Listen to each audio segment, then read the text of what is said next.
Bloomberg Audio Studios. Podcasts, radio, news. Gotham FC are on to the National Women's Soccer League semifinals.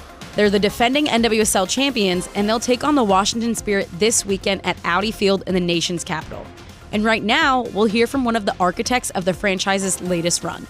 I'm Vanessa Perdomo, and on this Bloomberg Business of Sports special edition, I sit down with Carolyn Tisch Blodgett, Gotham FC co-owner and governor, as well as an executive board member of the NWSL. Under her leadership, Gotham FC have enjoyed significant growth in fan attendance and sponsorship support. And now with the franchise seeking a second straight league title, Carolyn Tisch Blodgett gives us a front row seat to the next growth phase for women's soccer in the United States.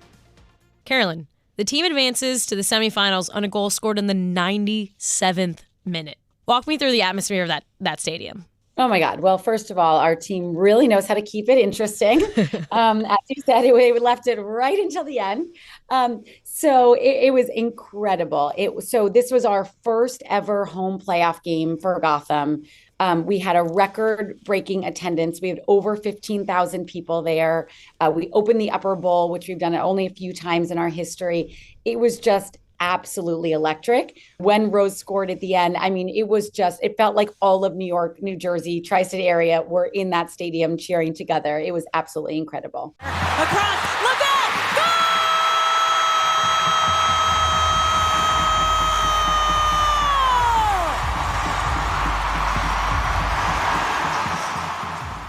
That's awesome. And you had mentioned it, it's a record-breaking attendance, over 15,000 people, and that was for a quarterfinal. What does that say about the league right now, the popularity of the league? The league it feels like all of a sudden the momentum is just riding so high. Coming off of the Olympics. So we actually at Gotham, we had 6 players on the U.S. women's national team. So 6 players came home with a gold medal. We had a 7th player who plays for Germany who came home with a bronze. And I think over 9 million people watched that game. And so every 4 years, there's this moment where the world kind of wakes up and the U.S. wakes up to the incredible athletes that we have on the U.S. women's national team. That happened again this summer. And I think the league has really benefited from that. I know we benefited that from Gotham. We know we have the best product on the field.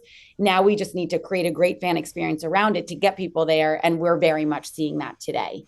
Yeah, let's talk a little bit more of that. So I was having a conversation with one of my colleagues earlier, and he was saying how the NWSL really needs more, someone like a Caitlin Clark to come in and do for the NWSL what Caitlin Clark did for the WNBA. But you're saying, the U.S. women's national team players have really usually been those players for the league. So what would you say to that sort of criticism or just to that sort of, fan comment? First of all, I am a big believer in we are in an athlete-driven culture. We're in a star-driven culture. I used to run marketing at Peloton, and one of our keys to our success was really in this insight around when people say that they loved Peloton, what they really meant was they loved Ally Love or they loved Robin or Cody. And so our job as marketers was really to help grow their profile and build their brands so that we could continue to grow the Peloton brand. That is very much how I think of the opportunity with Gotham and the NWSL in general. We have these stars. I mean, at Gotham, we have players like Rose Lavelle and Lynn Williams and Midge Purce that are both incredible athletes on the field and have incredible personalities off the field as well. And there's so many stories to tell about them. So I would say, to answer your question, I do think we have that in our U.S. women's national team stars. I would also argue we have players on our team that may not have that national recognition today, but it's our job as owners and as stewards of these brands to go build their brands as well, because they're such great stories to tell. Yeah, I want to get your opinion on that marketing side. Obviously you said with your background, when you came into, the league and you were announced days before you won before Gotham won the championship last year, and you had mentioned this before that you were kind of surprised at the lack of coverage. So when you went into this year as your first full year of ownership, what were those things that you wanted to change from a leadership and a marketing perspective?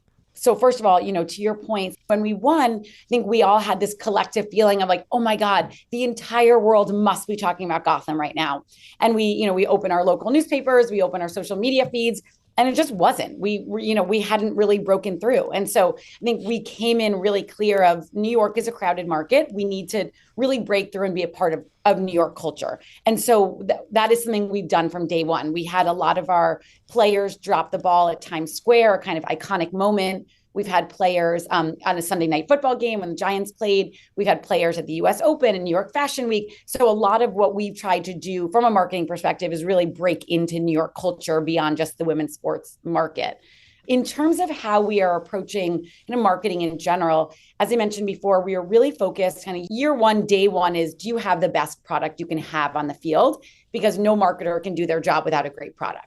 And we do feel like, as we're, sitting here days away from a semifinal game, we do feel like we have that great product on the field. The next kind of step was creating a great fan experience around that great product on the field. So we know the 90 minutes of soccer is going to be good. What are people going to feel when they get to the stadium? So we created this kind of pre-game experience where there's face painting and there's live music and this kind of carnival feeling before you even step foot in the stadium. And then we use data to continue to track and see what can be better. So every week we do something called Net Promoter Score, and we look at the data and we read all the comments and see what can continue to be improved. So we're always thinking about kind of progress over perfection and how do we continue to create a great fan experience so that people not only come to a game once, but we know that once they come, they're going to show up again and they're going to tell all their friends about it. What do you think makes the NWSL fans and that experience unique to that league? So I think, as I said, I think it starts with the best product on the field. That was one of the things when we were first looking at investing in the NWSL, we were really excited by is we do have the best players in the world here. So let's start with that. The second piece is the fan experience, as I said before. So what is that atmosphere? And I think I'm a sports fan of many different sports, and I spend a lot of time in stadiums. There's something really unique about the fan experience where it feels like, you're there to watch a game, but it's hard not to feel like you're joining a bigger movement. You're joining a bigger community. When I go back to my Peloton days, and often we'd said, people, they thought they were joining Peloton, but they were buying a bike. And they were like, okay, I want to exercise at home. I'm going to buy a bike. But they realized that they were actually joining a community. And we very much feel that way at Gotham. You think you're coming for the 90 minutes of soccer and the best product on the field, which, as I said before, we have, but you're really joining a community. You're joining something much bigger than that. And I think our fans feel that very much. Do you think, when you first became into this ownership group, did you expect the fever that there is right now for women's sports to, obviously you did a lot of, research into it. What do you think has changed even over the year of ownership that you're in? It's funny you ask that, because actually when I go back to our original thesis, and it's only been a year since we invested, one of the kind of three markers of why we were excited about women's sports is that there was an opportunity to join culture in a way that it hadn't been before. No one a year and a half ago when we started looking at this opportunity was talking about women's sports in the way that they are now. There wasn't the Caitlin Clark effect. No one was walking down the street wearing, an everyone watches women's sports shirt. And it's incredible to see a year later. Now it feels like when I say, women's sports wasn't a part of culture, people kind of laugh me out of the room because now it's so much a part of culture. And so that feels like, again, in an athlete-driven world, in a world with Caitlin Clark, and it feels all of a sudden like there is such a surge around women's sports that now it's very much a part of culture. Do you think that's changed the way that you can approach partners and marketing and things like that for the stadium, for, jerseys, for everything encompassing?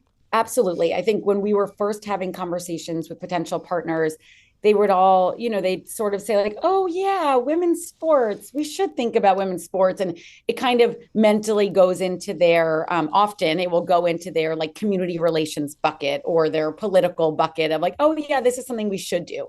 What we've tried to do over the last year is really make the business case for this is not something that your brand should do just because it feels good. This is something your brand should do because the economics are there. And we've seen with the partners that we have, for the partners that have bet on us early, and like CarMax, for example, is our jersey sponsor, they committed to us before we had even ever stepped foot on the field in the new media deal. And they've seen tremendous ROI. So the partners that kind of saw from the beginning of like, we're going to bet early on this because we believe in what the outcomes will be, are really getting that ROI. And so we're able to have a very different conversation now of don't just do this because it feels good, do this because it's going to be the right thing to do for your financial investment as well. And when you're thinking of future financial investment for yourself for next 3 ventures, obviously Gotham was kind of the first leg of that. Or is there any other things that you're looking at to expand the portfolio and looking to invest in?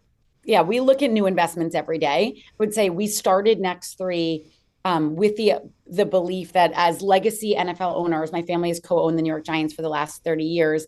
And the opportunity was to leverage that kind of legacy ownership and move it forward to think about and help propel what investments, where we thought sports would be going in the future. So if we said, 30 years from now, when we look back, what will sports look like? And can we have a seat in really driving what that is? So we didn't set out to just, to make this one investment in Gotham. We have made other investments and we continue to always be looking at new investments because it's really important for us to continue to stay on the edge of where sports is going.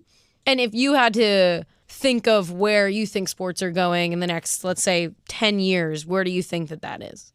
Well, I think there's a lot of different ways I could go. I would say the focus on the in-game experience, I think, continues to be really important. If as the home viewing experience gets better and better, what are the reasons you're going to show up? It needs to be really unique. It needs to be special. It needs to be, you're joining a community. So I would say there's some work to do around that.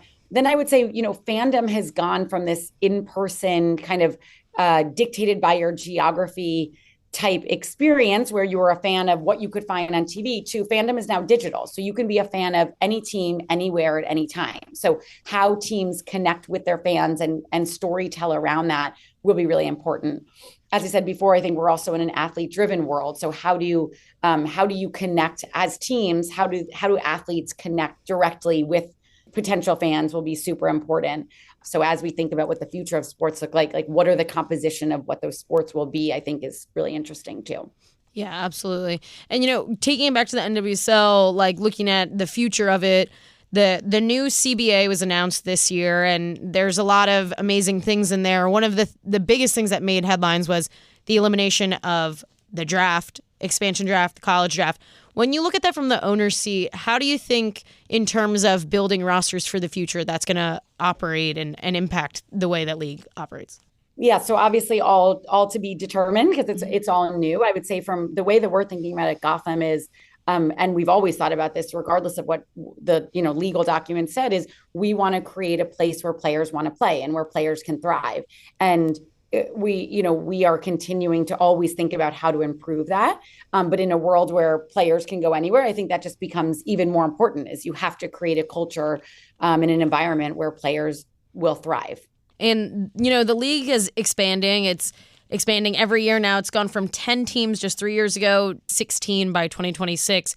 What do you think has to happen to sustain that growth and make sure that every new team that comes in is successful? Yeah, I think that sustainability is really important. Those are conversations we have at the league all the time. This is not a moment in time. We're creating a league for the future. So how do we support new teams coming in? How do we ensure that we have, there's a competitive, one of the things I think is really unique about the NWSL is that there are competitive games every weekend. You don't typically see the best team and the worst team on any given weekend could compete and have a great game. And so having that competitive dynamic is really important. Having that great fan experience, as I said before, is super important so that any fan in any market should feel like this is a fantastic experience when I walk in that stadium, when I engage with the team.